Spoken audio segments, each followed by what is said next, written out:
Hola.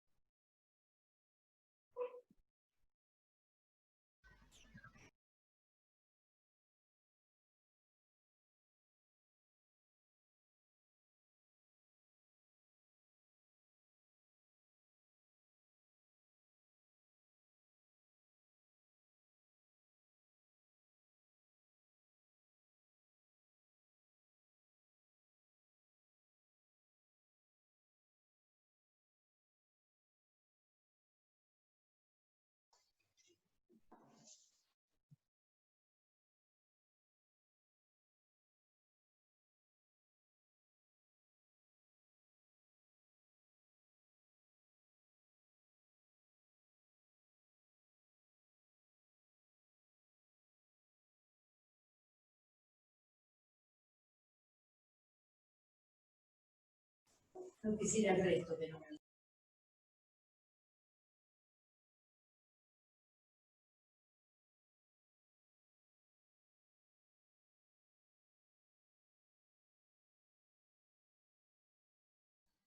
Buenas. Buenas, Aurora. ¿Cómo va? Bien. Buenas.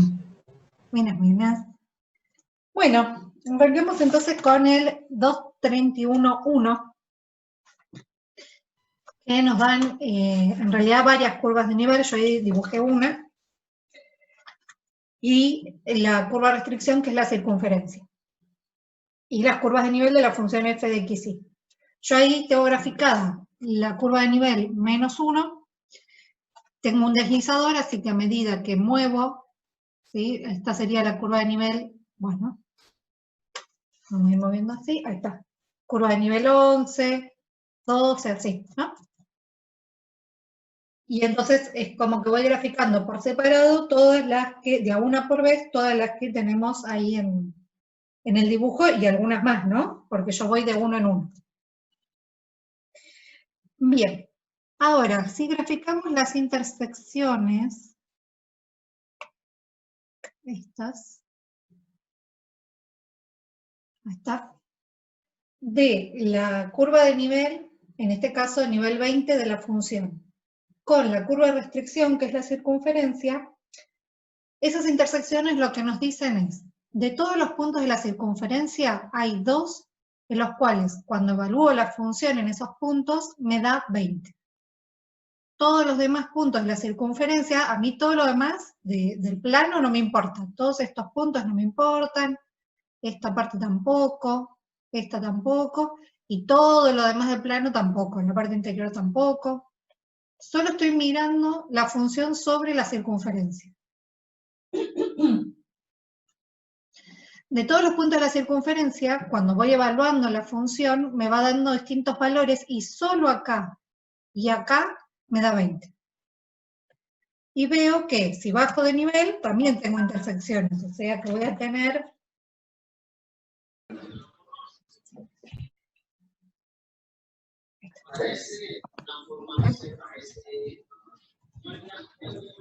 Bueno, escucho que alguien habla, no sé si...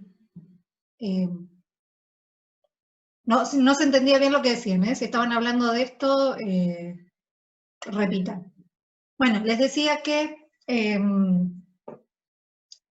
estos dos puntos que están cerquita de los otros dos que veíamos, de estos dos, cuando evalúo la función me dan 19. Y estos dos me dan 21.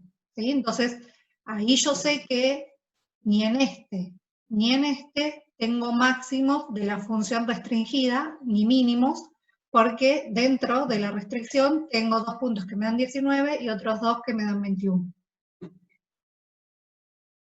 Si yo sigo moviendo el nivel hacia abajo, en este caso, veo que entre el nivel 4 y el nivel 3, que pierdo intersección, tengo el mínimo. Si hay un valor entre estos dos, el punto pareciera que está por acá, justo sobre la circunferencia, pero justo a la mitad de estos dos, ¿sí? Por ahí, la función evaluada me da 3 y pico, y parece que es el mínimo. Que no hay ningún otro valor, es como que justo es la curva de nivel límite en la cual si me muevo un poquito más para abajo del nivel, pierdo contacto. Y lo mismo me pasa hacia arriba.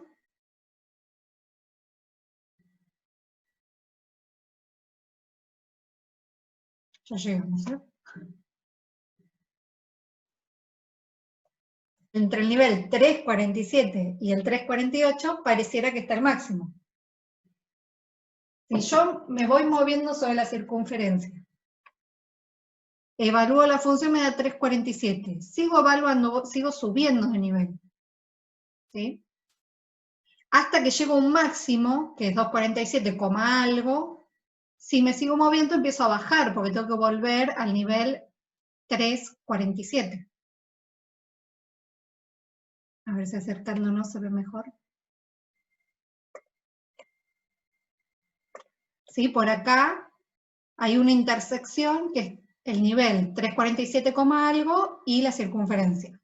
Si yo me sigo moviendo hacia arriba y hacia la izquierda, tengo que empezar a bajar de nivel porque tengo que volver a la 347. Entonces, por eso es que digo que ahí hay un valor que maximiza la función dentro de esta restricción.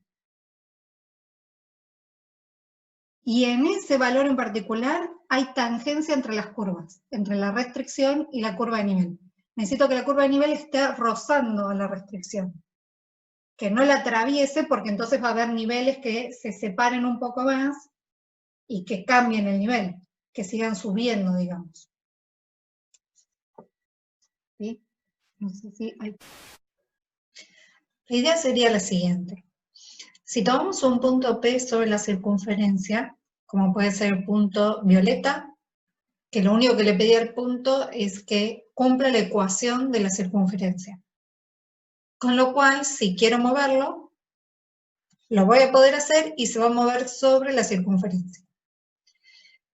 Y si evaluamos la función en ese punto, es decir, armamos el número n con la expresión de la función de forma tal que el x va a ser la primera coordenada del punto P y el y va a ser la segunda coordenada del punto P, y así armamos toda la expresión. Nos da un número, que es el resultado de evaluar la función en ese punto, que es este que está acá. Si movemos entonces al punto, vemos que ese n va cambiando de valor, ¿no? La función va cambiando de valor y ahí, por dónde estoy, en qué parte de la circunferencia y hacia dónde me estoy moviendo, veo que va subiendo de nivel. En algún momento alcanza el máximo, acá alcanza el máximo, sube de 347,309 para las aproximaciones que estamos usando, que estamos habilitando en GeoGebra, sube al 347,326, es decir, entre este punto y este punto hay infinitos puntos y voy a tener infinitos valores que me da como resultado la función. Por el incremento, por las variaciones que le estamos permitiendo hacer a las coordenadas del punto P, y por las aproximaciones que estamos usando, o sea, no necesariamente es exactamente el valor de la función en este punto. Tiene 3 decimales de aproximación.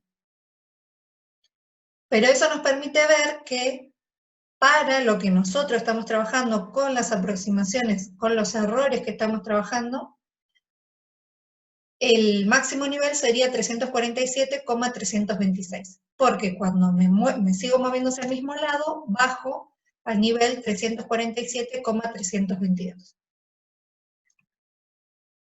Estas aproximaciones podrían mejorarse y tal vez veamos que el máximo nivel sea, por ejemplo, 347,330, por poner un valor, ¿no? O sea, que tal vez no sea exactamente este. Que este es el mejor que podemos estimar con las aproximaciones que estamos trabajando. Si trabajamos con la gráfica que tenemos en el módulo, la aproximación va a ser peor porque tenemos la información, el dato del nivel 267, después el de 352 y el que le sigue es 480. Digamos que entre nivel y nivel, que la distancia entre nivel y nivel es mucho más grande que la que estamos trabajando en GeoGebra, y por eso en este caso estimaríamos que el máximo es 352, aunque claramente va a estar mucho más lejos del real, del exacto, respecto de la aproximación que estamos pudiendo ver en GeoGebra.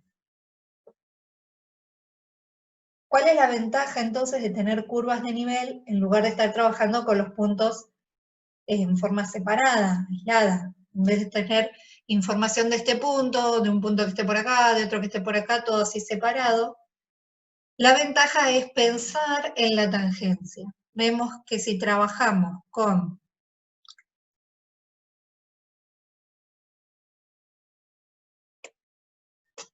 curvas de nivel, en este caso el nivel que está graficado es el 341, que es bastante próximo al que le corresponde al punto violeta, vemos que tenemos dos intersecciones. Esas dos intersecciones de la curva de nivel con la curva de restricción es lo que nos muestra que el 341 no es el máximo, que claramente habrá puntos por esta zona cuyos niveles superan el 341 y puntos por esta zona que están por debajo del nivel 341. Eso lo podemos ver dándole un par de valores más. Vamos a ver el 340, cómo se modifica la curva cuando graficamos en vez de la de nivel 341, la de nivel 340, y se hace ese corrimiento hacia abajo a la izquierda. Y si hacemos la 342, se corre hacia arriba a la derecha. Y si graficamos la correspondiente a este número, que hasta ahora, con lo que veníamos estimando, es el máximo nivel,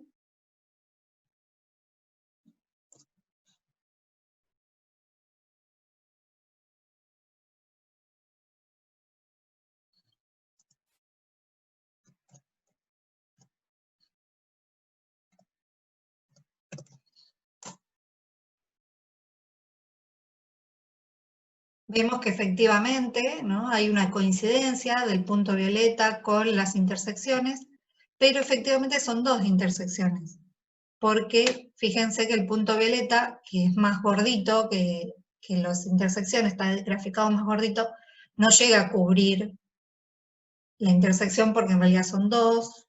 Ahí está, ahí se ve perfectamente que son dos.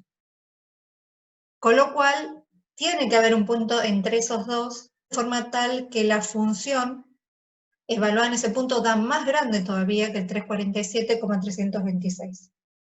Ese punto yo lo tengo calculado, es este, y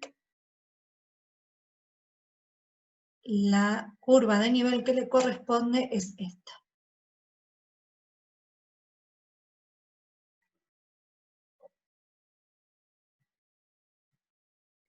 Esa curva de nivel en particular es tangente a la curva restricción. En ese caso es que se alcanza un extremo, cuando la curva roza cuando la curva de nivel roza a la curva restricción. Ese roce se consigue con tangencia. Claro que la tangencia no garantiza roce, en primer lugar, puede haber atravesamiento, ni garantiza que efectivamente haya un extremo absoluto, podría haber un extremo local. O sea, incluso si hubiese rozamiento, puede haber un extremo local. Pero sí podemos garantizar que en caso de haber un máximo o un mínimo absoluto, hay un rozamiento, y para que haya ese rozamiento tiene que haber tangencia. Ese sería el orden de las implicaciones. De forma tal que si no tenemos tangencia, seguro no va a haber rozamiento y seguro no va a haber un extremo absoluto. Bien, entonces hay una situación límite en la cual el punto de intersección entre la curva de nivel de F y la curva de restricción es único y es un punto de tangencia. La curva de nivel azul y la curva de nivel roja que tienen intersección en este punto y este punto, que es único. Si quisiésemos ver cómo podríamos representar en una operación vectorial esa tangencia, tenemos que basarnos en dos funciones, de las cuales estas curvas sean curvas de nivel. Una es la función f, que tenemos en la curva de nivel azul y la curva de nivel roja. Otra será una función g que tenemos que escribirla, porque no nos la da en el enunciado. Como las dos funciones estas son diferenciables porque son polinómicas, sus gradientes en todo punto, en cada punto, son normales a las correspondientes curvas de nivel en esos puntos. Este vector es el gradiente de esa g que les mencioné yo en este punto. Y es normal a esta curva, a la circunferencia, por ser la función esa g diferenciable. Y este vector es normal a la curva de nivel azul en este punto. Es el gradiente de f evaluada en este punto. Como hay tangencia entre esta curva y la curva azul, entre la circunferencia y la curva azul, estos dos gradientes son paralelos entre sí. Digamos, se produce una cosa sí, solo sí se produce la otra. Hay una equivalencia, pero lo bueno de verlo con los vectores es que voy a poder representarlo en una fórmula y hacer la cuenta. Y lo mismo va a pasar en el punto correspondiente al máximo entre el gradiente el gradiente de g, la función g. Ese es normal a la circunferencia en el punto rojo, en el máximo para f, en el punto en el que f alcanza máximo dentro de la restricción, y S, el rojo, es normal, es el gradiente de f evaluado en el punto rojo, y bueno, no sé ni dónde termina, pero es normal a la curva roja, y por ende el vector gris y el rojo son paralelos entre sí. Y el paralelismo en una fórmula se refleja diciendo que uno de ellos es múltiplo del otro. Vamos con el 4, tenemos la esfera, entonces, y nos preguntan por en qué caso, para qué punto, la suma de las tres coordenadas me da el valor más chico posible. Bueno, esto nos da la restricción, porque nos dicen el punto tiene que estar sobre la esfera, entonces, listo, ahí está la restricción. La función a minimizar la tenemos que traducir nosotros, lo que está escrito en palabras, traducirlo a función, que es la suma de las tres coordenadas, es x más y más z. Esa es la función a minimizar. Le pueden poner f si quieren, yo la llamé s de suma, pero ponen lo que quieran. Entonces se busca minimizar esta función, que es polinómica, así que es diferenciable,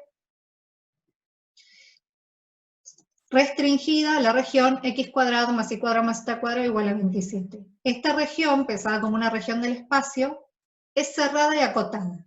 Es cerrada por ser una superficie. Toda superficie es una región del espacio cerrada. Todos sus puntos, todos los puntos que la componen, son puntos frontera. Así que es cerrada. Y es acotada por ser una esfera, porque se puede a su vez encerrar en una esfera de radio más grande que la contenga. ¿Sí? Esto es análogo con lo que hacíamos en el plano respecto de curvas, que les mencioné ayer que toda curva en el plano es una región cerrada del plano, por lo mismo, porque está constituida, es toda frontera. O sea, la frontera de una curva es ella misma.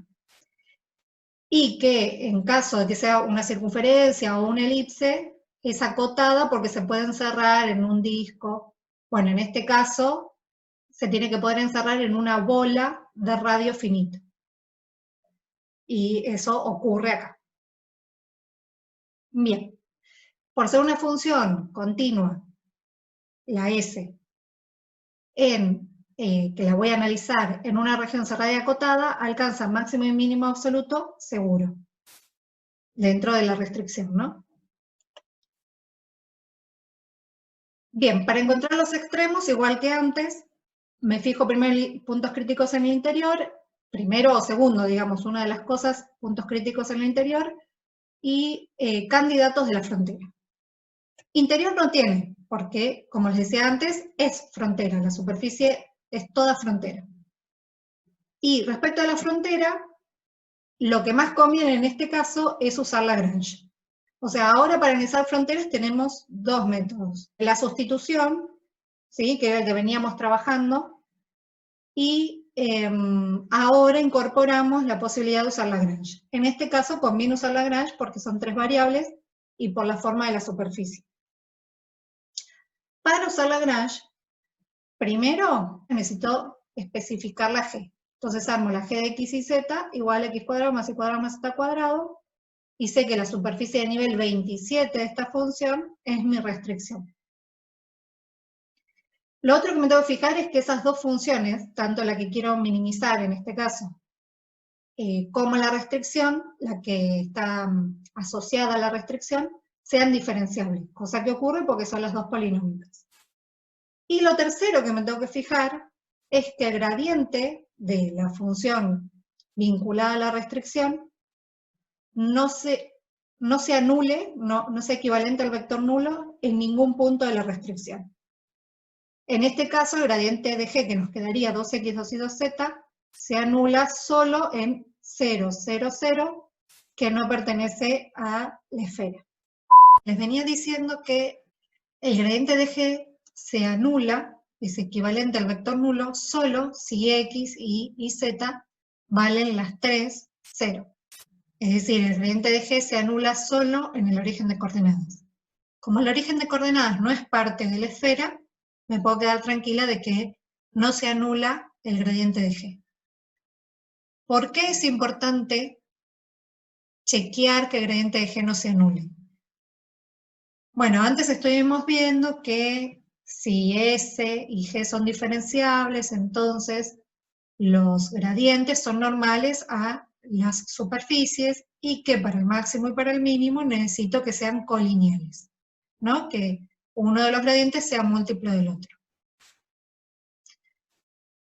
Pero para eso, además de que S y G sean diferenciables, necesito que ninguno de esos gradientes se anule, porque no puedo hablar de una perpendicularidad entre un vector nulo y cualquier otra cosa, ni de un paralelismo. Porque el vector nulo es ambiguo, o sea, uno podría decir no tiene dirección alguna, o tiene las infinitas direcciones al mismo tiempo. Entonces no tiene sentido pensar geométricamente un paralelismo o una perpendicularidad con el vector nulo. Por eso necesito que ninguno de los dos gradientes se anule. Ahora, yo acá estoy chequeando solamente el gradiente de G. ¿Por qué no estoy chequeando también el gradiente de S? Porque en el teorema que tenemos en el módulo no se pide también chequear el gradiente de S. Eso es porque si el gradiente de S se anula, el punto en cuestión, o sea, donde se anula el gradiente de S, va a ser un punto crítico, y por ende es un candidato de todas formas. No importa que no tenga un sentido en el marco del método de multiplicadores de Lagrange, que el sentido geométrico de este método no se corresponde a ese punto, sino que va a ser por otro motivo que es candidato, porque es un punto crítico. Y no se lo chequea aparte porque sale como solución de este sistema. Si yo en esta igualdad admito que el lambda pueda valer 0, entonces estoy incorporando la posibilidad de que el gradiente de S se anule. Entonces, por cómo lo escribimos, es que no necesitamos chequear el gradiente de S. Y sí necesitamos chequear el gradiente de G, porque el gradiente de G anulado también corresponde a un candidato por otro motivo, porque pasa algo raro con la superficie de restricción, de modo tal que tengo que incorporarla como candidato, porque podría estar ocurriendo ahí un máximo o un mínimo, aunque no tuviese tangencia por el simple hecho de que la superficie de G ya no fuese, la superficie asociada a G ya no fuese suave, tuviese algo raro, un pico o algo así, fuese por ejemplo el vértice de un cono. Si pasase algo así, ahí, aunque no pueda observar la tangencia, igual puede estar ocurriendo un máximo o un mínimo, y por ende se incorpora como candidato, pero lo chequeo aparte, porque no es un candidato que surja al resolver este sistema de ecuaciones por cómo lo tengo escrito, porque tengo el lambda de este lado.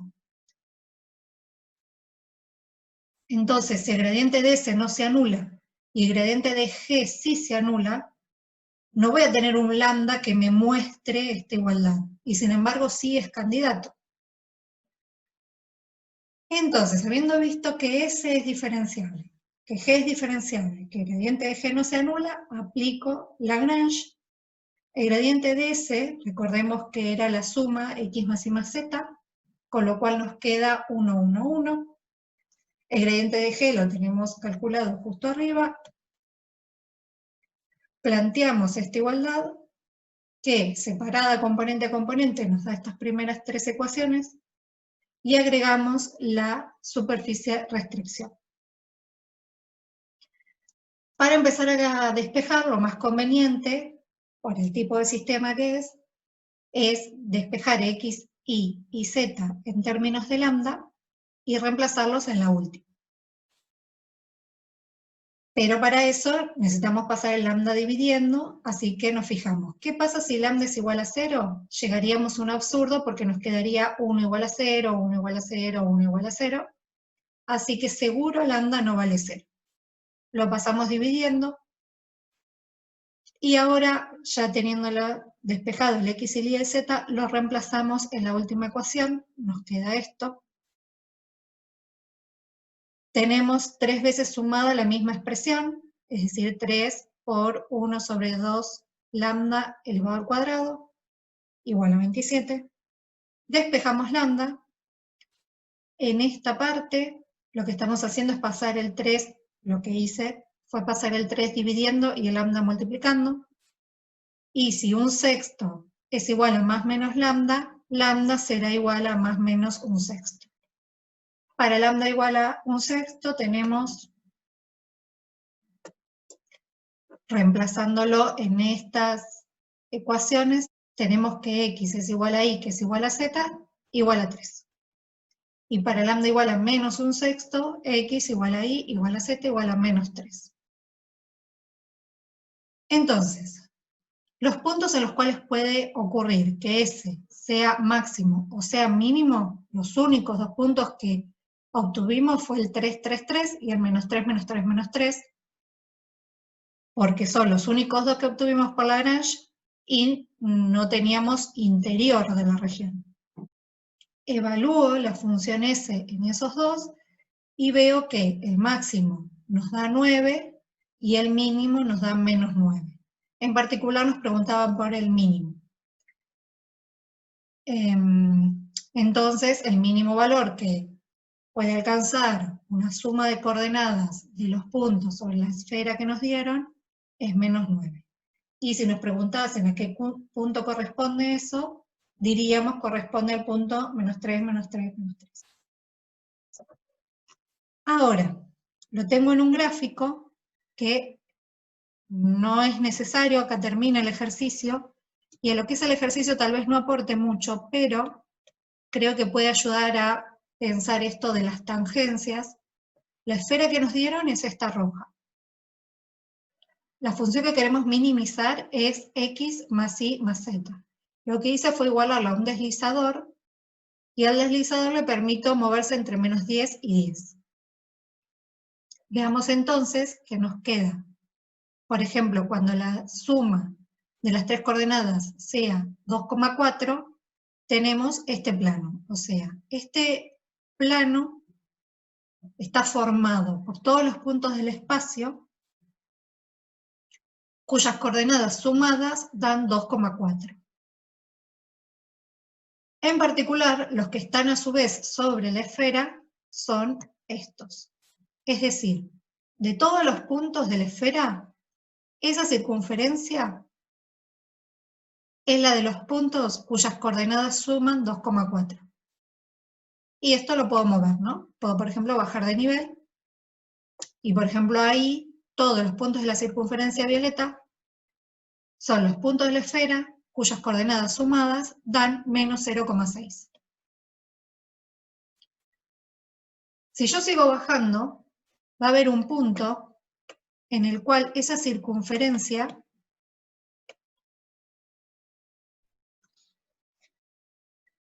se achica tanto que se reduce a un punto solamente, y el nivel que le sigue hacia abajo pierde contacto con la esfera. Es decir, que no hay ningún punto de la esfera cuyas coordenadas sumen menos 9,5 en este caso, pero tampoco menos 9,1. Ese indicio de que no hay otro punto cuya coordenada de la esfera cuyas coordenadas sumen menos de menos 9, no los da la tangencia que hay entre el plano que formamos, que es superficie de nivel de la función a minimizar, y la esfera. Cualquier nivel un poquito más chico pierde contacto con la esfera y por ende no hay ningún punto de la esfera que lo cumpla. Este va a ser el mínimo entonces, y si vamos hacia el otro lado, entonces tenemos que, por ejemplo, todos los puntos de esta circunferencia, sus coordenadas suman 8,5, este punto, sus coordenadas suman 9, y si quiero sumar un poquito más de 9, pierdo contacto con la esfera, no hay ningún punto de la esfera cuyas coordenadas sumen más que 9.